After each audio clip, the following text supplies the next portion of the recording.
নমস্কার সবাইকে। আচ্ছা, আমাদের মনের মধ্যে একটা প্রশ্ন আসে, আমরা যখন মৃত্যু সংবাদ পাই, মৃত্যু ব্যাপারে ভাবি, তখন আমাদের মনের মধ্যে একটা ভয় আসে। এই ব্যাপারে ভগবান শ্রীকৃষ্ণ গীতার মধ্যে বলেছেন, দেহিনস্মিন ইয়থা দেহে কৌমারম যৌবনম জরা তথা দেহান্তর প্রাপ্তি ধীর তত্র ন মুহ্যতি। অর্থাৎ আমাদের শরীরের মধ্যে যেমন প্রথম কৌমার ভাব আসে, তারপরে আসে যৌবন, তারপরে আসে জরা, তেমনি মৃত্যু একটা আমাদের শরীরের একটা প্রক্রিয়া মাত্র।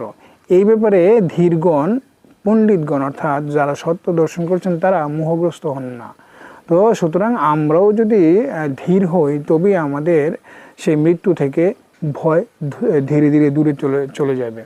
তো সেই জন্য আমাদের সেই ধীর হতে গেলে আমাদেরকে ভালো করে আমাদের শাস্ত্রগুলি অধ্যয়ন করতে হবে, তবে আমরা ধীর হব, পণ্ডিত হব এবং সত্য সম্বন্ধে জ্ঞান লাভ করতে পারবো।